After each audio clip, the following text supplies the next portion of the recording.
Good evening all of you. स्वागत है आप सभी का आज की मुलाकात में। मैकमिलन समरी सीरीज में आज जिस मुद्दे पर हमारी बातचीत होने वाली है, मॉड्यूल डी का इंपॉर्टेंट यूनिट है ये, लीज फाइनेंसिंग और हायर परचेज नाम से आपको यूनिट दिखाई देगी। वहां से आज हमारी चर्चा होने वाली है। आज हम चर्चा करेंगे लीज फाइनेंस और टाइप्स ऑफ लीज पर।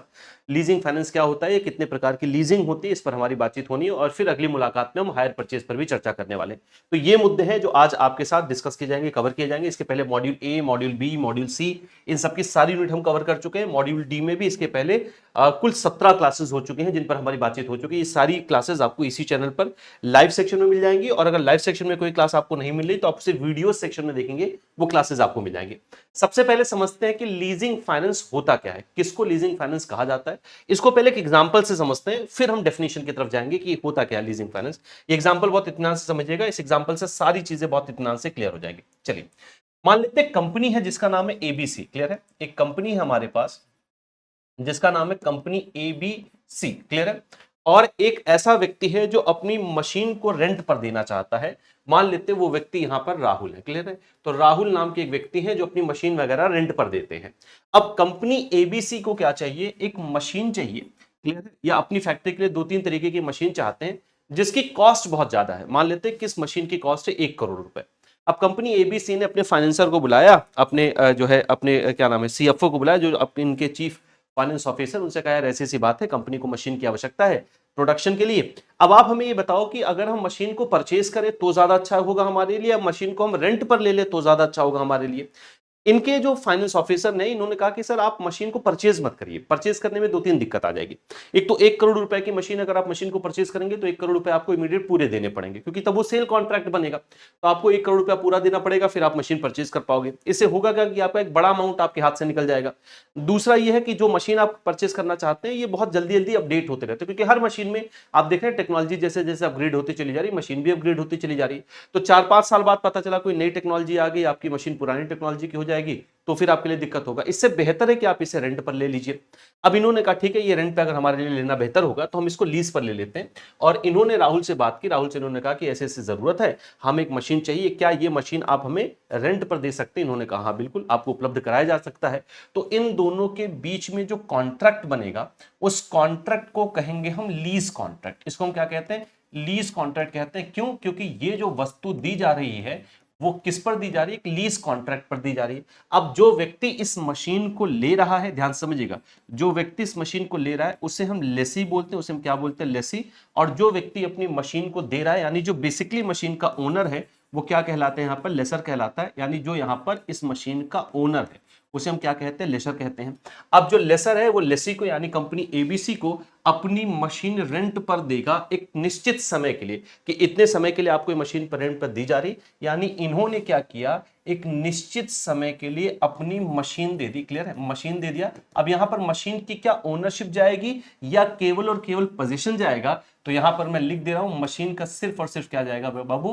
पोजीशन। पोजीशन का मतलब होता है राइट टू यूज, उपयोग करने का अधिकार। इसके बदले कंपनी एबीसी इन्हें एक पीरियोडिक रेंट पे करेगी, जो ये दोनों मिलकर तय करेंगे। इस पीरियोडिक रेंट को ही हम कहते हैं लीज रेंटल। तो यहां पर क्या होगा? इसके बदले लीज रेंटल पे किया जाएगा। यहां पर क्या पे किया जाएगा बाबू? इसके बदले लीज रेंटल पे करते हैं। ये पीरियोडिक होगा। कंपनी एबीसी लेसर के साथ मिलकर एक लीज रेंटल फिक्स करेगी और हर महीने इसे लीज रेंटल दे दिया जाएगा। इस पूरे कॉन्ट्रैक्ट को हम कहते हैं लीज कॉन्ट्रैक्ट। जहां पर अब अगर हम इसकी एक डेफिनेशन निकालें तो लीज कॉन्ट्रैक्ट एक ऐसा, या लीजिंग फाइनेंस एक ऐसी फाइनेंशियल टेक्निक होती है, एक फाइनेंशियल अरेंजमेंट होता है जिसमें एक व्यक्ति अपने असेट, मशीनरी, इन सबको उपयोग करने का अधिकार एक दूसरे व्यक्ति को देता है, दूसरे पक्ष को देता है, दूसरे पार्टी को, जिसके बदले उसे एक निश्चित पीरियोडिक लीज रेंटल मिलता है। यहां पर जिस व्यक्ति को वो मशीन दी गई वो लेसी कहलाता है, यानी जिसको उपयोग करने का अधिकार मिल रहा है, और जो ओनर है वो कहलाता है यहां पर लेसर। तो लेसर ने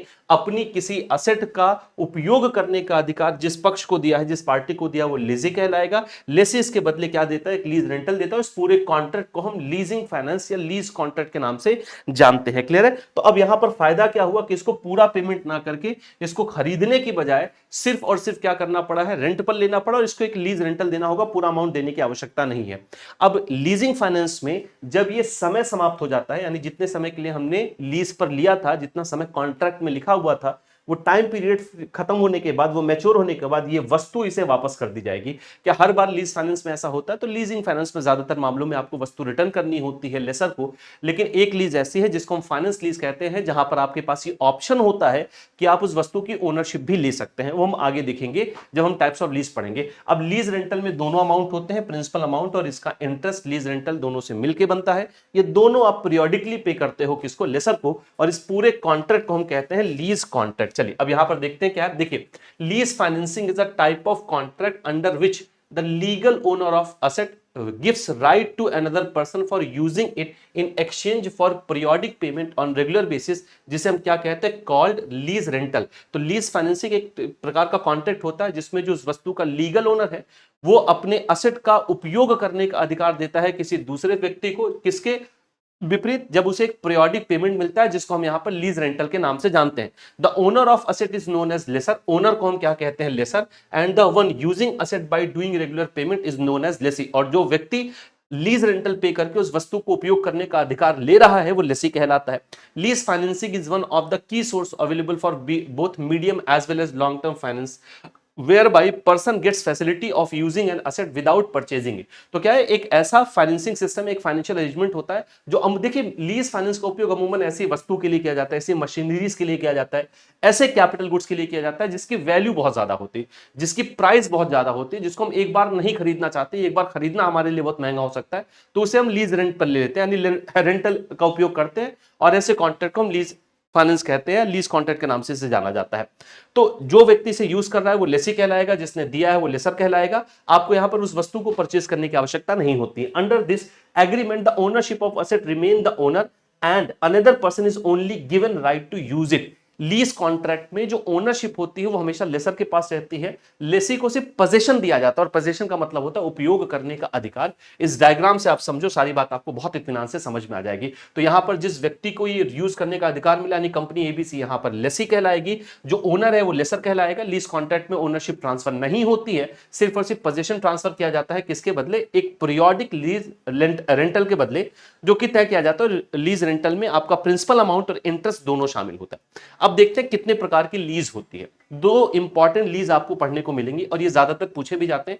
फाइनेंस लीज या दूसरा जो कहलाता है वो कहलाता है ऑपरेटिंग लीज। फाइनेंस लीज के कई सारे नाम है, इनको हम फाइनेंस लीज के भी नाम से जानते हैं, इसी को हम इकोनॉमिक लीज के नाम से भी जानते हैं। क्लियर है? इकोनॉमिक लीज के नाम से, या इसी को हम कैपिटल लीज के नाम से भी जानते हैं। तो ये सारे नाम आप याद रखेंगे, हो सकता है किसी दूसरे नाम से भी एग्जामिनेशन में आपसे पूछा जा सकता है। पहले इन दोनों को मैं बता दूं इनमें अंतर क्या है, फाइनेंस लीज या इकोनॉमिक लीज, और जो ऑपरेटिंग लीज है उसमें डिफरेंस क्या होता है। देखिए एक एक करके सुनते चलिए। टाइप्स ऑफ लीज फाइनेंसिंग में सबसे इंपॉर्टेंट जो सबसे पहला है वो है इकोनॉमिक लीज, या जिसको हम फाइनेंस लीज या कैपिटल लीज कहते हैं। ये ऐसी लीज होती है जिसमें जो वस्तु लीज पर दी जा रही होती है वो लगभग लगभग पूरे इकोनॉमिक लाइफ के लिए दी जाती है। जैसे यहां पर हम एग्जांपल के लिए समझे कि मान लेते हैं कि किसी मशीनरी की, क्लियर है,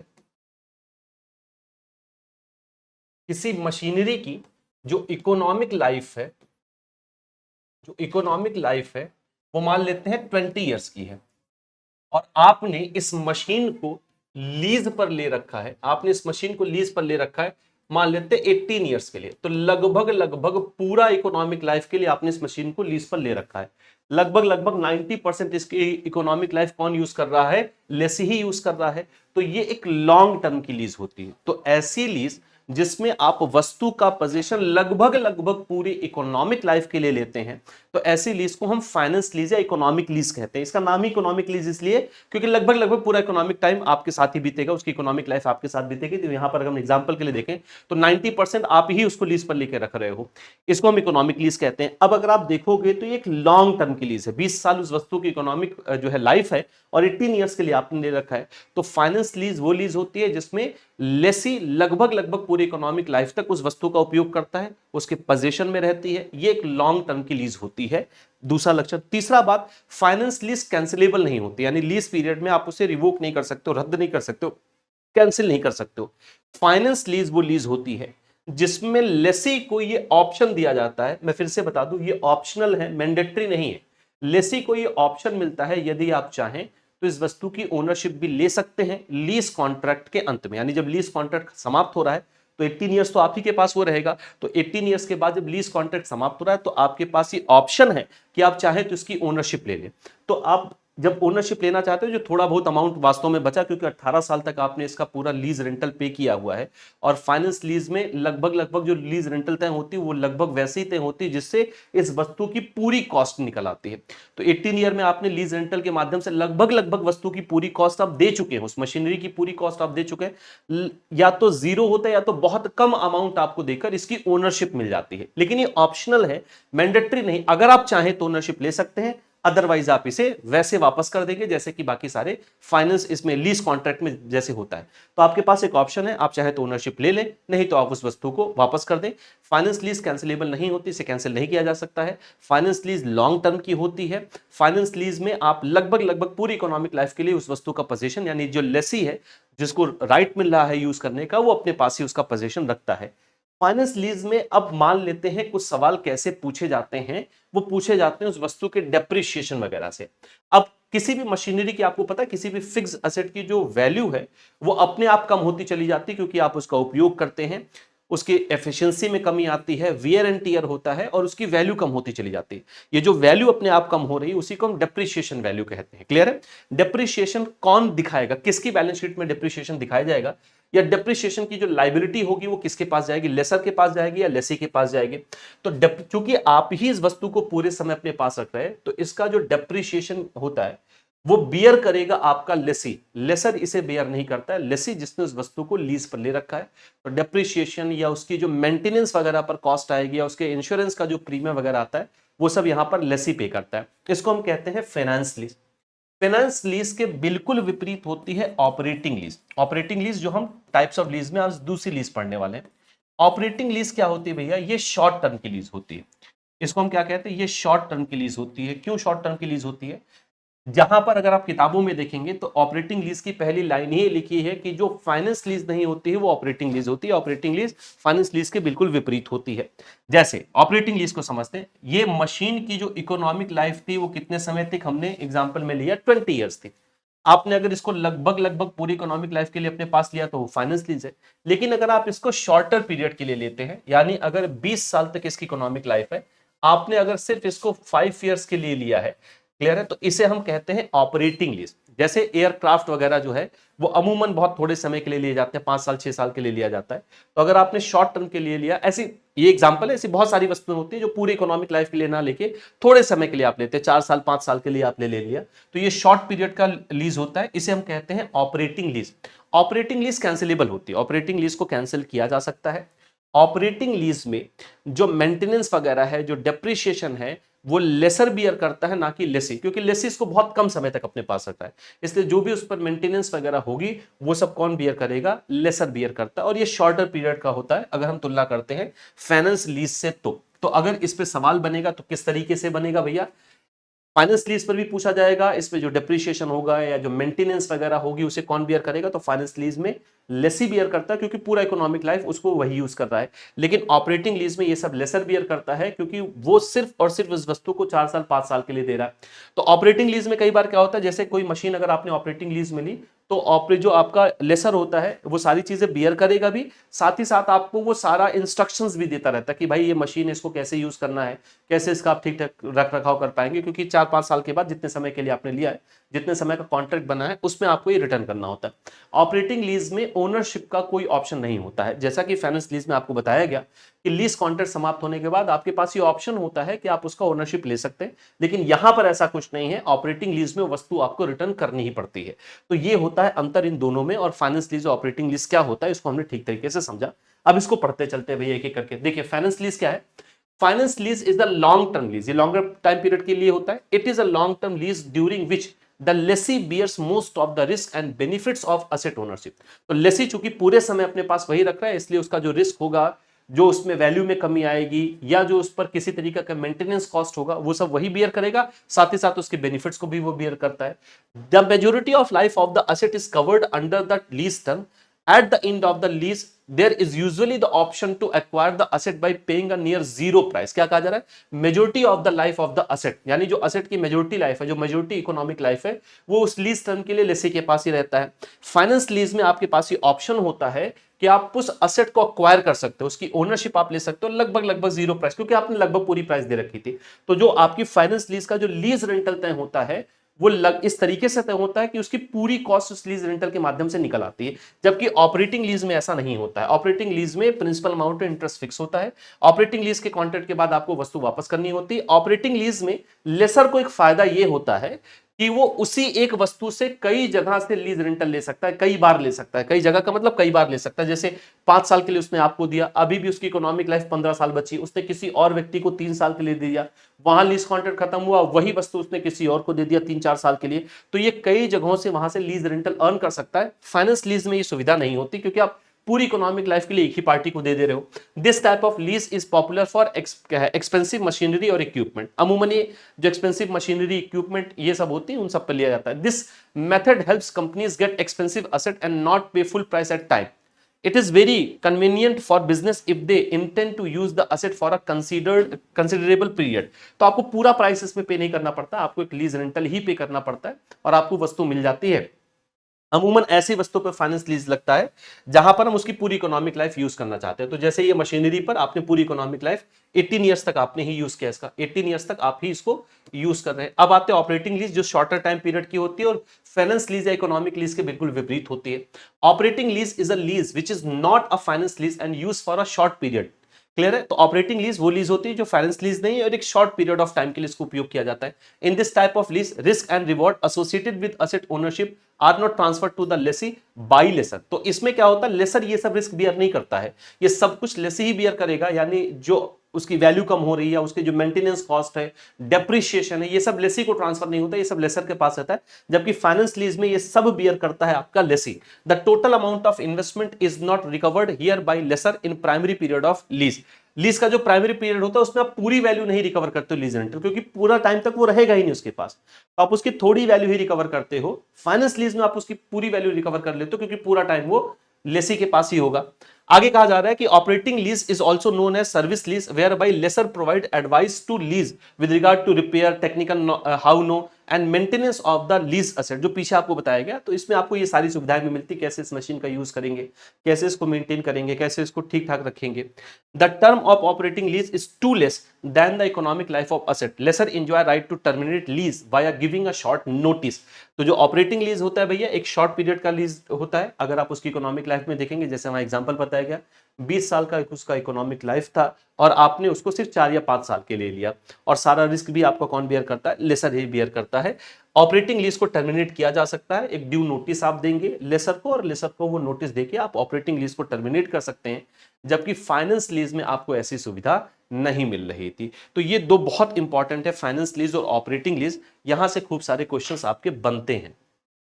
ठीक है जी, चलिए अब दो और बहुत इंपॉर्टेंट और है लीज के टाइप्स जो आपसे एग्जामिनेशन में पूछे जा सकते हैं। इनको अदर टाइप्स ऑफ लीज में हम पढ़ते हैं। वो है आपका लीवरेज लीज और सेल एंड लीज बैक। सबसे पहले पढ़ते हैं लीवरेज लीज क्या होता है। चलिए यहां पर इसको भी एक एग्जांपल समझते हैं। मान लेते हैं यहां पर भी हमारे पास एक कंपनी है, कंपनी एबीसी। क्लियर है? कंपनी एबीसी है जिसको एक मशीनरी लेनी है लीज पर। क्लियर है? इसको क्या करना है भैया, इसको एक मशीनरी लेनी है लीज पर। अब ये किससे लेगा, मान लेते हैं राहुल नाम के एक व्यक्ति से ले रहा है। राहुल जिसके पास ये मशीनरी है। क्लियर है? तो राहुल यहां पर क्या हो गया, ओनर हो गया। ओनर को ही हम क्या बोलते हैं यहां पर, लेसर बोलते हैं।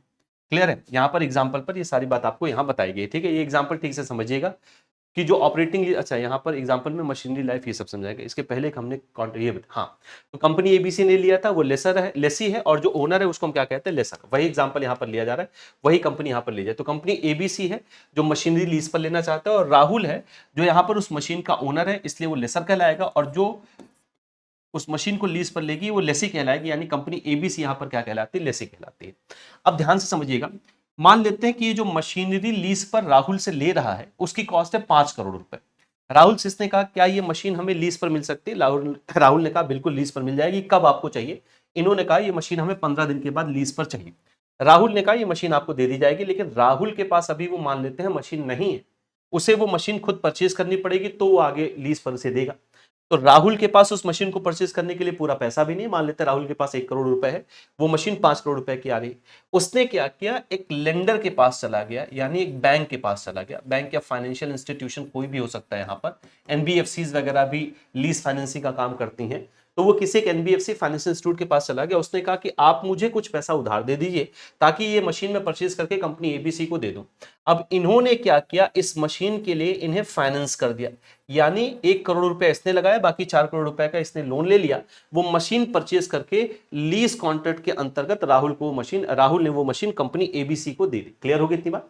अब अगर आप देखोगे इस लीज कॉन्ट्रैक्ट में 3 पार्टी आ रही हैं, लेसर और लेसी के अलावा जो थर्ड पार्टी आ रही है वो यहां पर लेंडर के रूप में बैंक या फाइनेंशियल इंस्टीट्यूशन आ जा रहा है।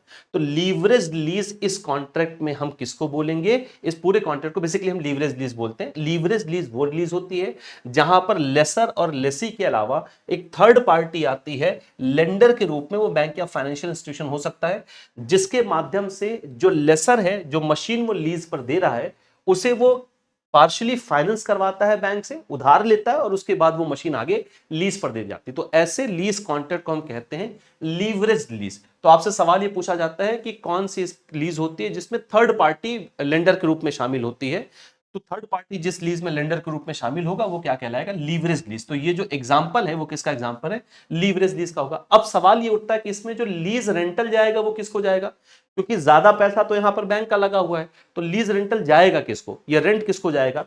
तो कंपनी यानी जो लेसी है वो लीज रेंटल देगी किसको, बैंक को देती है। तो जो लीज रेंटल जाएगा, मैं यहां पर लिखता भी चल रहा हूं, जो लीज रेंटल जाएगा वो बैंक को जाएगा। बैंक इससे अपना प्रिंसिपल अमाउंट और इंटरेस्ट दोनों डिडक्ट कर लेगा। यदि उससे कुछ अतिरिक्त बचा तो वो राहुल को दे दिया जाएगा, अगर कुछ नहीं बचा तो इसी लीज रेंटल से ही बैंक अपना लोन की रिकवरी करता रहता। तो जहां पर थर्ड पार्टी के रूप में एक लेंडर शामिल हो जाता है वहां पर हम इसको कहते हैं लीवरेज लीज, है ना। तो इसने पार्शियली फाइनेंस कराया उस मशीन को लेंडर से और फिर मशीन परचेज करके कंपनी एबीसी को दे दी, इसको हम कहते हैं average leverage lease.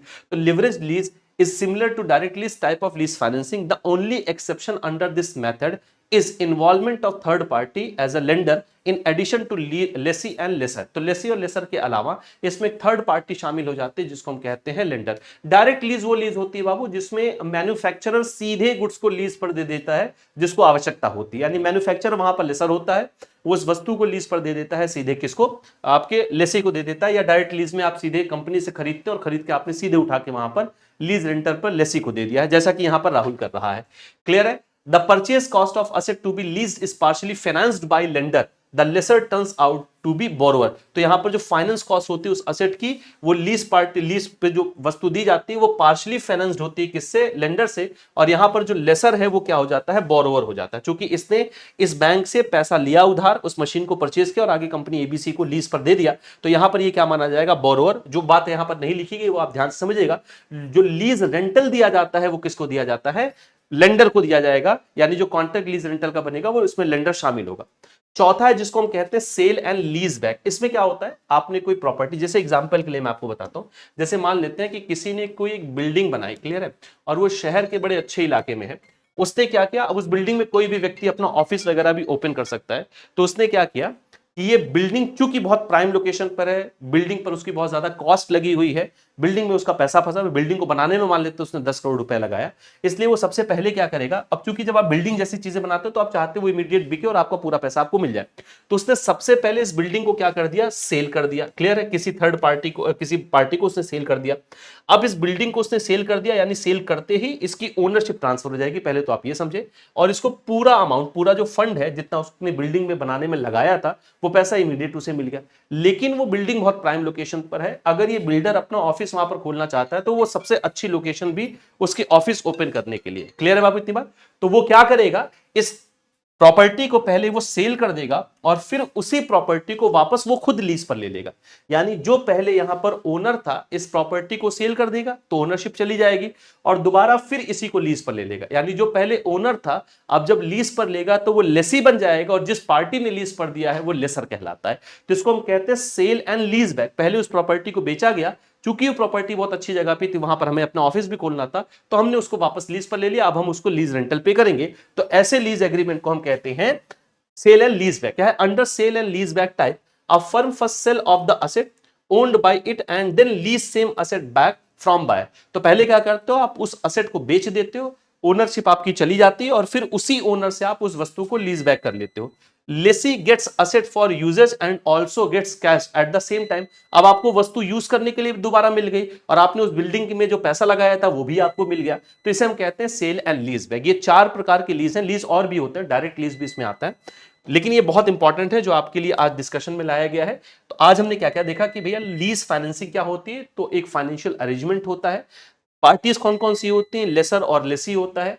Types of lease में आज हम लोगों ने इकोनॉमिक लीज, फाइनेंस लीज या कैपिटल लीज, तीनों इसी के नाम है। ऑपरेटिंग लीज, लीवरेज लीज और सेल एंड लीज बैंक, इन सब के बारे में आज आपसे चर्चा हुई। तो आज के लिए फिर इतनी ही बात रखते हैं। एक जरूरी सूचना आपके लिए है कि आपके लिए मॉनसून सेल ऑफर लॉन्च किया गया था, जिसकी आज लास्ट डेट है। इस सेल ऑफर के अंतर्गत आपको हमारे सारे ही बैचेस पर 15% का फ्लैट डिस्काउंट मिल रहा था। आपको कूपन कोड यूज करना है मॉनसून सेल, अभी आज के लिए वैलिड है, आज इसकी लास्ट डेट है, कल से ये ऑफर आपके लिए समाप्त हो जाएगा और इन बैचेस की फीस थोड़ी आपकी बढ़ जाएगी। और ये जो आपके लिए मॉनसून सेल ऑफर है, ये हमारे सारे ही बैचेस पर आपके लिए भी एप्लीकेबल है, चाहे वो जेआईबी का महापैक हो, चाहे वो जेआईबी सीआईबी का कंबाइंड महापैक हो, या हमारे इंडिविजुअल बैचेस हो, फाउंडेशन बैच हो, सिंगल सब्जेक्ट, इन सब पर ये एप्लीकेबल होगा। आज इसकी लास्ट डेट है, मॉनसून 15 इसका कूपन कोड है, आप इसको यूज कर सकते हैं। तो आज के लिए इतनी ही चर्चा रखते हैं, कल आपसे जो मुलाकात होगी उसमें हम हायर परचेज पर चर्चा करेंगे। बहुत बहुत धन्यवाद क्लास।